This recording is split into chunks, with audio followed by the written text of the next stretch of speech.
Nathan Fyfe on the couch last night. So a champion player grappling with the next phase of his career. I thought there's probably an affinity here. That's probably something that Nathan Buckley would know quite well. Hello, Bucks. G'day, Jared.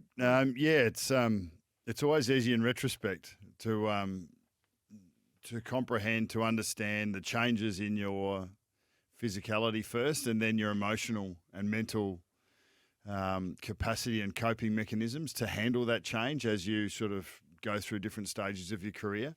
But listening to Nathan then, he's clear in his intelligence first and foremost, his self-awareness, and then his capacity to be able to communicate that. I think he's going to handle it as well as any, because he's more than just a footballer. He's told us that. We've seen that, and we've learned that about him.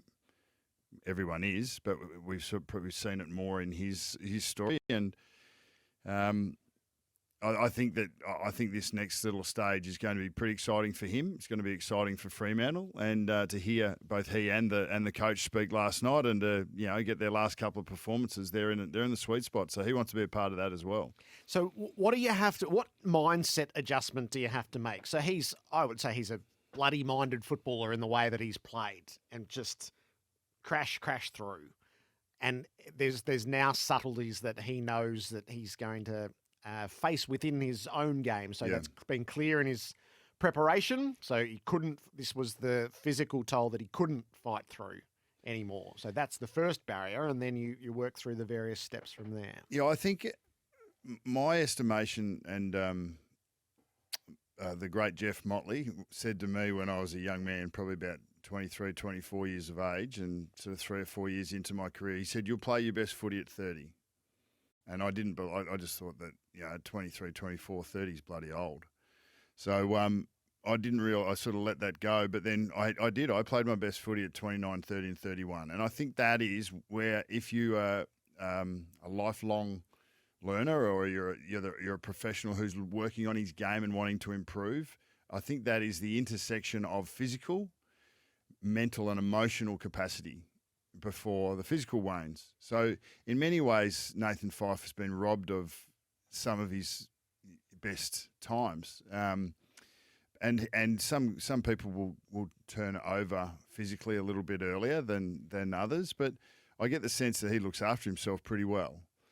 So he could come back and play some really good footy. He's still in that sweet spot. But I think that it is a challenge, and you have to deal with your own football mortality. Like, I think there's a lot of footballers that spin out of the game that spin out in their life because they struggle to identify as anything other than the person who laces the boots on and is the warrior on the MCG on a Saturday afternoon. So it is a challenge, but I get the sense that he's going to be able to handle that and take the steps, and he's going to be managed relatively well also. Do you recall, did you have a moment like that in your career? The tipping point? Maybe whether you had to be smarter with your physical state. I don't reckon I got there. I wasn't that smart. I'd kept training really hard, and in the last year, I mean, I was 35 in the last year. Yep. So it was, I was hanging on at that point, and even then I didn't want to retire. So I get this. I mean, in the end, he's in a great circumstance. Fremantle in good form. They're playing really good team football, and as Longmuir consistently talks about, it's the capacity to play, bring your strengths to the table, to understand clearly what your role is in the side, and then to build capacity to execute that. And they've got a number of players there that are not household names that are executing those roles and playing really good team football, because the efficiency of a team is far more important than any individual skill set. And it will be exciting for Fremantle to work out how they use a guy like Nathan Fyfe now, even in limited capacity, because he has got that competitiveness and drive, and he has been a high performer over a long period of time. So it'll be fascinating viewing. But it was great to hear from him, because I think on the outside we nearly juxtaposed his comments about the forward experiment was over with Justin Longmuir and the Fremantle team. Yep. And the media had nearly positioned Fyfe, or I felt this anyway. I'm not sure if you did. Did you feel that? Yeah, for a little bit. It was nearly like that comment was that was an individual comment. That was a competitor saying, "I'm not ready to lower my expectations of myself, and I want to be the bull midfielder doing what I've always done." So that was him putting his flag in the sand. But I think it was absorbed as that's in contrast to potentially what the team needs. So I think it was great that, and we talk about this as the game off the field, and you spoke to Justin about it last night. When do you put players up at the right time to smooth the message, to change the narrative? And it has to be around performances, good performances and wins. It helps when you do that. And I think Fremantle have done that well. Fyfe's neat sidestepping of that's the warning against sweeping statements was nice as the circumstances had changed. When you're in that, when you're in the arena and you do, the comments do wash over you and they do come back at you, and if you get a word out of place or you don't quite hit the mark, and that gets thrown back at you, you are conscious of it. So. And it can build a little resentment around the way things are absorbed if they're not actually absorbed the way that you wish to communicate them or the way that you've believed you've communicated them. That can be challenging. And I think the last thing he would want is to be juxtaposed to his club or his team. Mm-hmm. I love the idea that you have to not only coach the team, but you have to coach the club. Yep. And the club includes, I think, your community. So. And it's been nagging at me. I'm sure this is what Justin Longmuir was doing. I doubt the players truly got ahead of themselves, but I think the Fremantle community did. And it was Craig McRae just sort of tipped him into it last night on 360. And Robbo last night asked him directly, "Do you think you can win the flag?" I mean, that's not. It's a common question, I suppose, of emerging teams. Will you raise your eyes to dream about the ultimate glory? And there's no doubt that that's what takes place. And there's no doubt that you've got to find that balance of allowing yourself that opportunity to dream and to believe in the very best outcome. But then straight away, you like almost at the same time, you need to be saying, but it's based on this, which is what we are going to do today to look after what we need to do today. And I think doing that in a football team, in a football department, is challenging enough. When you add the media department, when you add commercial, who want to connect with their fans and they want to drum up and feed this idea of, hey, this could happen. Like they're actually stoking the fire on the other side. It is a really interesting balance to find. And balance is I think balance will be the theme of the morning, because you need to have that balance as an organisation, and for the senior coach, he is in charge of the environment of the football department. He's not in charge of the media department. He's not in charge of commercial, but his utterances will set the agenda because you get in a press conference both before and after a game. So how real is the sensation of coaching a club and maybe even coaching your broader Collingwood community, as well as coaching inside that football department? Did it occupy your mind? I think that your manner, the way that you carry yourself with your players and in your role, I think that is what emanates ultimately, and I think that it can become the personality of the club, because it's fostered by the media. And I mean, I fell in on the weekend, like the broadcasters showed vision of Justin Longmuir being, demonstrably upset a couple of times early in the game, and that was positioned as, and I was doing the game, but it was positioned as, well, he's fired up today. That's not to say that hasn't happened. It's just that we haven't picked it up on the cameras, and so we use that 2 or 3 second snapshot and make a determination on it. But ultimately, it's the media's interpretation of the individual, whether it's a coach or a player. It's the media's interpretation of a club and how it's carrying itself, and the character that it carries when it's going well, when it's going poorly.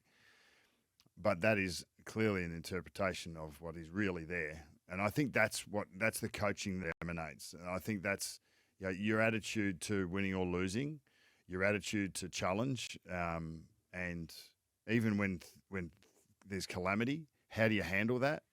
How calm and measured are you versus passionate and aggressive? Like that, the balance of that is important, but that will largely become the personality of your organisation. And the coach gets it because he's in front of the cameras and speaking on behalf of the team and the club more than any other person. So you've got to interpret what he has to say, or she in the AFL, or in AFLW, or in women's sport. You pick it up when you listen to them speak about their team and about how they want to go about the challenge of being better at what they do. Having had Justin alongside you, Bucks, are you enjoying what you're seeing from him in the senior job? Are you enjoying the successes that he's creating? Yeah, absolutely. He's a very measured man. I mean, he's got great lieutenants. I know Matty Boyd went over there as well, and he's doing, must be doing really well. I presume that he's still coaching, the team defence and the back six. But in the end, it's the coaching panel.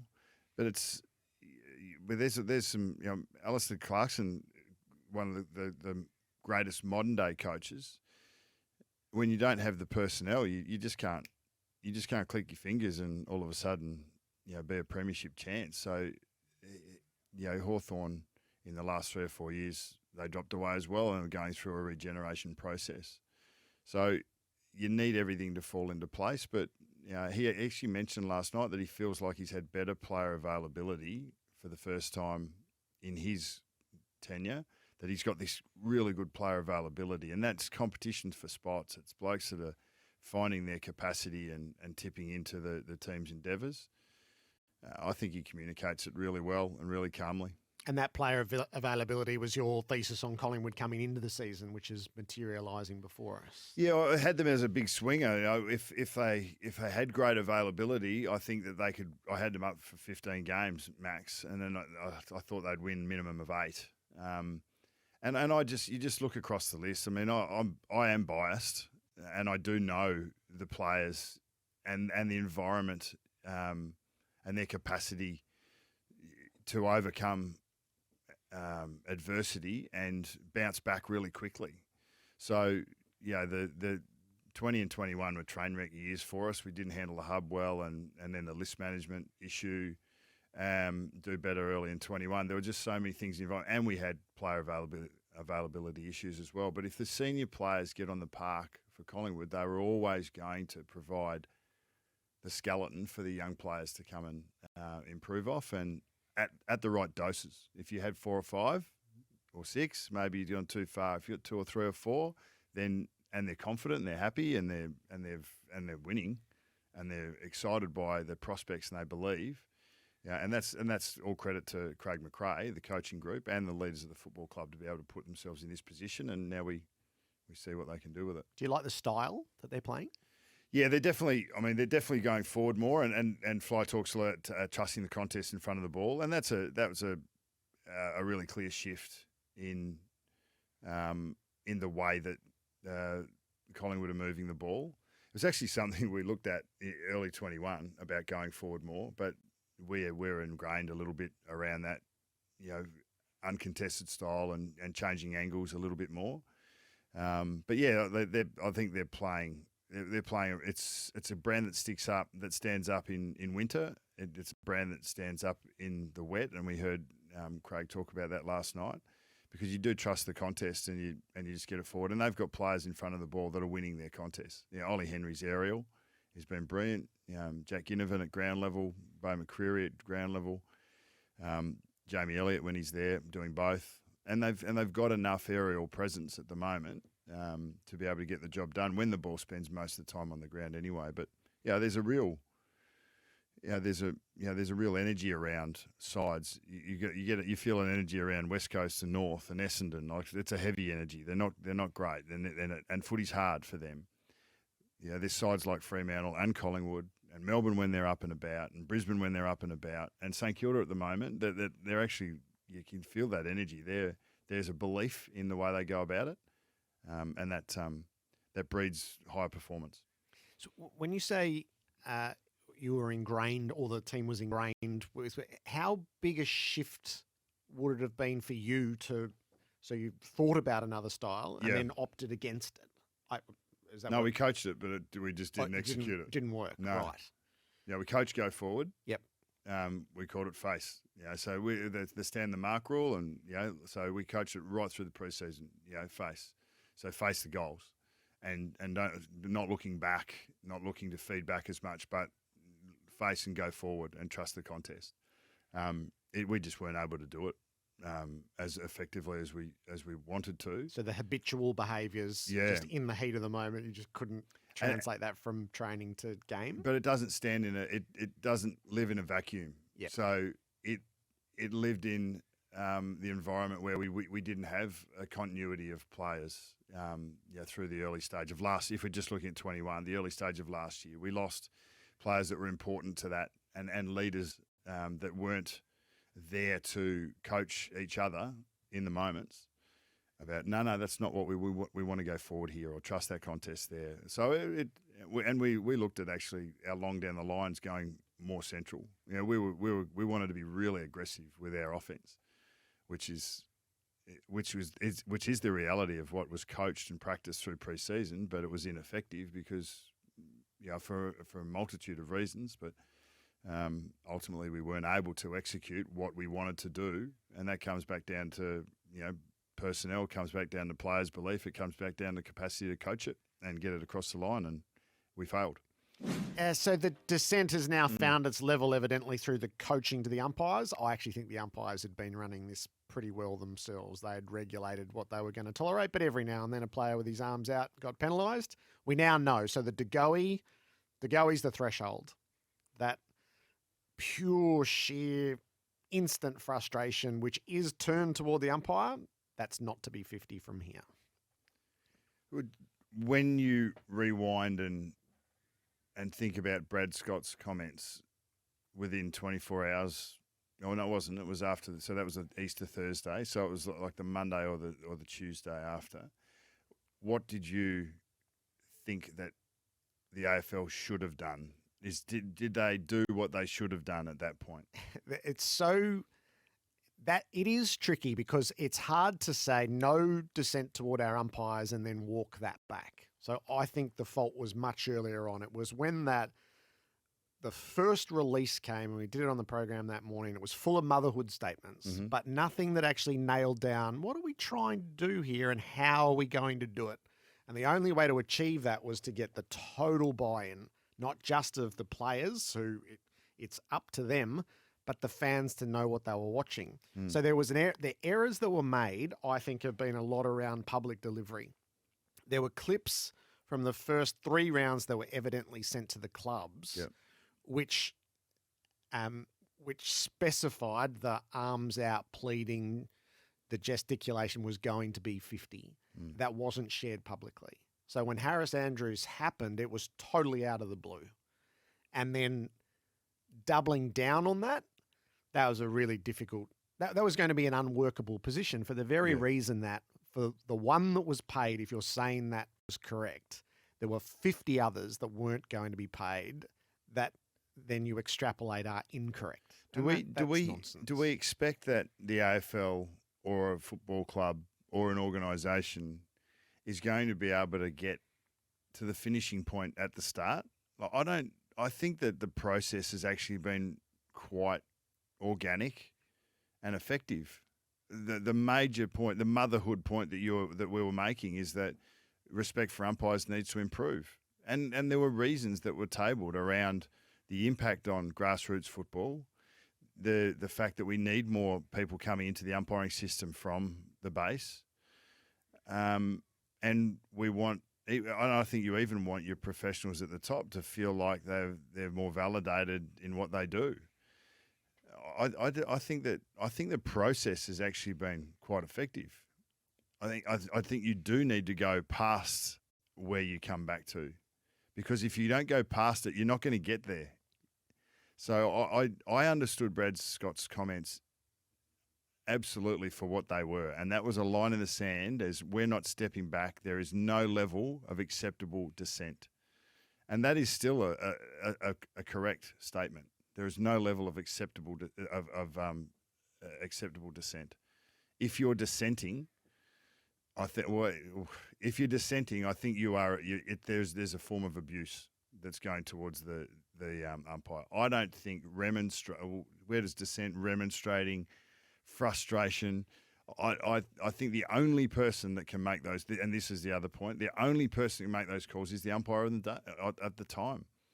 And it might be different 5 minutes later because the environment is slightly different. The communication either side has been slightly different. There's things off camera, off microphone that we don't know have happened. And if the umpire feels like he's disrespected, he's got to make the call.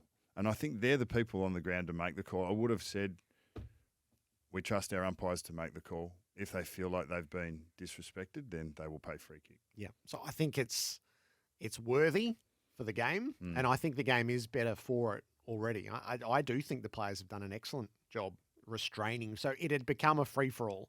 You could express whatever you liked toward the umpire as long as it's stayed this side of abuse.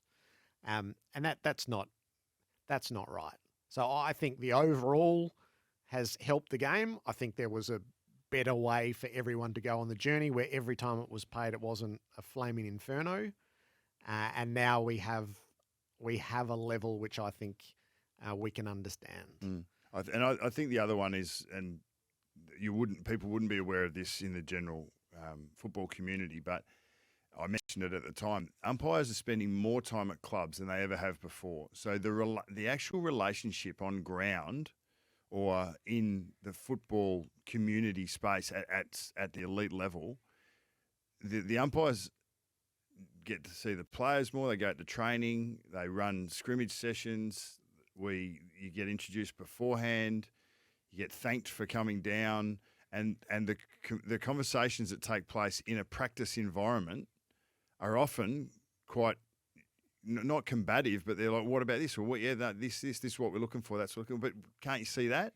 Like, there's actually some demonstrative conversations that are taking place between the leaders of the organisation, the players that are out in the field, and the umpires, the leaders of the legislation and the people that are making these calls in grey areas. So that's actually been encouraged and fostered, the communication between players and umpires. So to think that you can flick a switch from building that over the last 4, 5, 6 years, and then to turn that off when you get to the middle of the MCG or you get to the middle of the third quarter when the game's on the line and a marginal decision goes against you.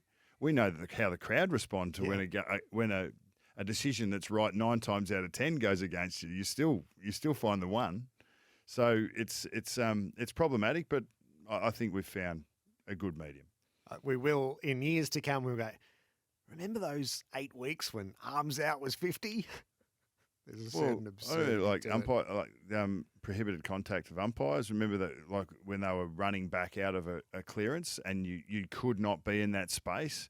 Now we see little brushes that are incidental and they're not paid. But for 2 or 3 years there, that was put on the player. You need to know where the umpire is at all time, and if there's contact, you're responsible.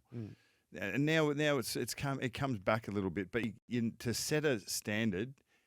Often you need to go past it and then let it come back down. It's very hard to build people up to it because not everyone's going to buy into it. You've just got to, like you come out and you punch someone in the nose and then you just come off that a little bit. And I think that's the way the AFL have played it. And to Brad Scott's credit, that's his style. And it was definitive.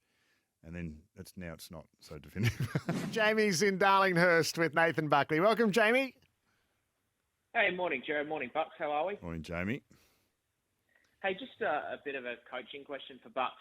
You had the commentary for Brisbane and Fremantle on Sunday. Yep. And you made the comment and you noticed Fremantle they played a forward up at the contest. Yes. So they effectively had an extra man sort of at the contest. And Brisbane didn't get a benefit at all throughout the game for having a loose man back. And it really impacted, I thought, the game because when the Brisbane mids got a bit tired there at the end of the third quarter, they just ran away with it because they had that number at the contest. Yep. What would you do in a coaching situation if you were Chris Fagan and the Lions coaching staff next time to kind of counter that? Well, I think it becomes a matter for how much do you trust your style on that particular day against that particular opposition. I think Brisbane have always been keen to have their aerial presence, and sort of Harris Andrews or Marcus Adams become that extra player that can impact aerially. The Fremantle forwards did a really good job. Like Griffin Logue was excellent aerially. Their ruckman got forward of the play quite often. Lobb was on fire. I saw him. He was engaged in that game, as I've seen him throughout his career. He was brilliant, and has put a block of form together that's really good. I think in the end, like Fremantle, it's more about whether you're winning clearance and what yards you're getting from clearance.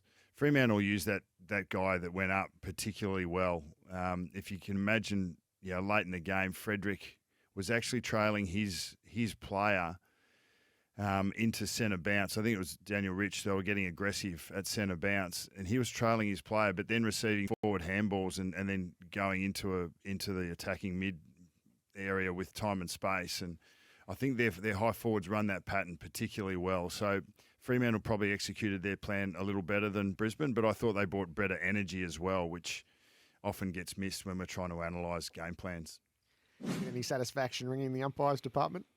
Yeah, you get clarity on how close your perception of what is right and wrong is to the adjudicators. Quite often, the umpires go through a process where they have correct, missed, unwarranted.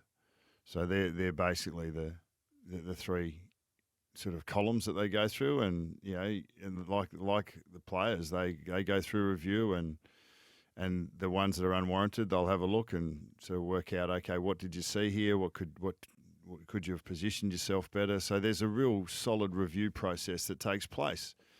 When they have done that, at times, was this one an unwarranted?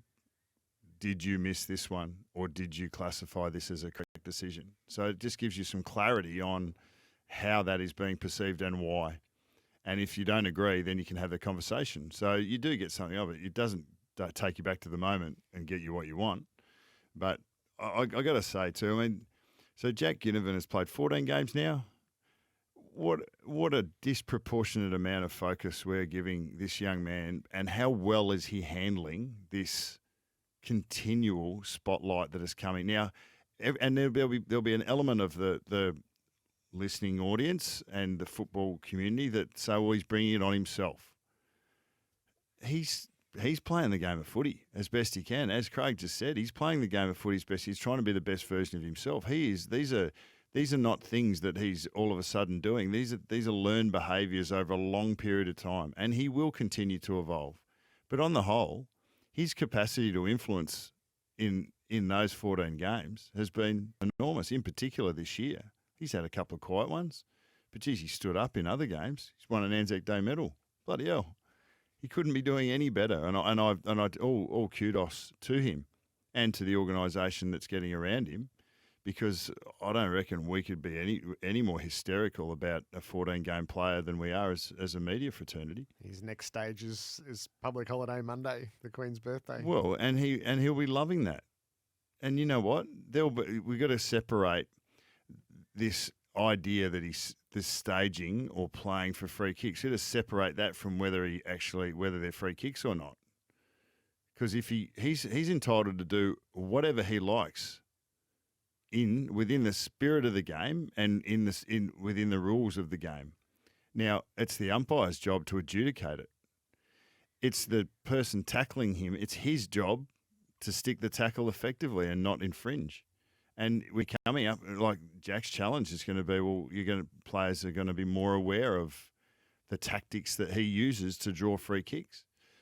That's part of the game. It's part of the guile. It's the cut and thrust. There have been players in our history that have been really good at it, like guys that don't take possession of the ball and just tap it out, and then a Guernsey gets tugged and there's a free kick. Well, I've gone from a pressured situation to an unpressured disposal.